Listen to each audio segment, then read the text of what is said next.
Joining us at the table, former Assistant U.S. Attorney Maya Wiley and MSNBC National Affairs Analyst John Heilman. Also joining us is Paul Rieckhoff, the founder of Iraq and Afghanistan Veterans of America, the host of the Independent Americans podcast, which this week dives into all of these issues that we're discussing. Paul Rieckhoff, I'll start with you. It's important, I think, to understand that the people who are against Trump and warning about Trump come from different worldviews, and that is a powerful thing to understand heading into November. And they're not all planning to do the same thing, which, you know, if you view him as a dire threat, as John Bolton says he does, and we take him at his word that he views Trump as a threat, he doesn't plan to vote for John Bolton, who is the only person who could actually stop Donald Trump, again, if you view him as a threat. Your thoughts? Well, they're all focused on the same enemy, but they're using different tactics and strategies, and I think that's really the most important takeaway. You know, Ambassador Bolton might not be everybody's cup of tea, but he will move people. He will move independents. He will move some moderate Republicans. He will move some people that, for some reason, are still undecided, especially in critical swing states. And we're going to talk about RFK Jr., we're going to talk about other independent candidates, and that's ultimately what this year is all about. It's about influencing a couple of thousand people in a couple of swing states that could turn the tide of this election. And if Bolton will take a couple pieces off of Trump, if Bolton can move a couple people, then I think I'm rooting for it. You know, who he votes for ultimately, I think that's a garbage answer. It doesn't sound like he's got the integrity to step up and say even who he's voting for, but he's going to sway some people. And I think that's a net positive for those of us that care about freedom and want to see Trump lose. Deal is that we just give up our territories, and that's the idea behind it, then it's a very primitive idea.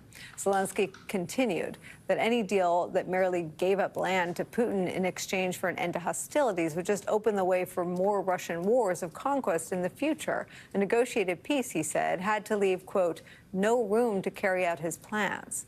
Meanwhile, leave it to Republican Senator Tommy Tuberville to prove Zelensky's point, feeding Newsmax viewers pro-Russia disinformation about how Ukraine is spending aid. We're thinking about giving Ukraine more money to waste. These people can't buy any more houses than what they bought. They've got beach houses all over the world. Let's start thinking about our country. There's no evidence of that anywhere. We're back with Maya, John, and Paul. Paul, I'll let you go first.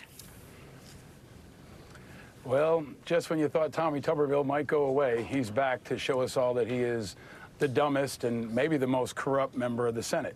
Zelensky's exactly right. Putin's talking points and propaganda has infiltrated our politics, and Tommy Tuberville is a great example. So is RFK Jr. and people across mostly the right side of the political spectrum. They are carrying the talking points on behalf of Putin. Putin loves this.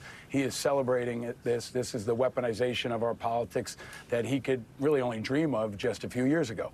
Our enemies are celebrating, and they're celebrating because, you know, leaders from one half of our political establishment are parroting Putin's talking points. I mean, this is a critical time for Ukraine. But Ukraine's also like a political candidate that's been down in the polls over the last couple of years. And it's going to be a critical time for us to keep Ukraine in the spotlight and to hold politicians accountable who are not only undermining Ukraine, they're undermining American national security, like Tuberville did a couple months ago when he held up hundreds of flag-grade military appointments. So Tuberville's not a serious person about our military, and Putin loves it. You know, Paul, you know better than I do now, but independents used to really recoil at the idea of any candidate that is helping our enemies. I mean, that just used to be, you know, they sort of pay more, closer attention to the news, and what's in the news now is this illegal war on Russia's part, its invasion of Ukraine, and they pay closer attention to national security issues sometimes than the coalitions of the traditional coalitions. And I know these times are not traditional, but bear with me. I mean, tell me how sort of interested independent voters are in the kinds of arguments you're making. I think a lot. I really think they are. I mean, I think many of them are veterans. More than half of the next generation of veterans are independent. And they're people that are just tired of the partisanship and want to put country above politics. Now, RFK Jr. is something different, right? I mean, he's capturing the label. I mean, he was a Democrat 6 months ago. His running mate was a Democrat like 3 weeks ago. And he's very dangerous because he's echoing the Putin talking points. He's also promoting 9/11 conspiracies. He's an anti-vaxxer. And I do think over time, he will take from Trump's base more than he will from Biden. But I do think that independents are still left without a candidate. I mean, if RFK Jr. didn't have his name and didn't have his running mate's money and didn't have the independent label, he'd be like a crazy version of Dean Phillips. I mean, he would be very low in the polls. He's just drafting off this opportunistically. The real independent movement is waiting for a candidate. And right now, I think by default, we'll go to Biden, especially if Bolton and other moderate Republicans and other moderates continue to step out, and former military leaders like Mark Milley, like Admiral Mullen, like others who are trusted to be above partisanship. I think that they will listen to them, they will respond to them, and ultimately they'll influence how they vote.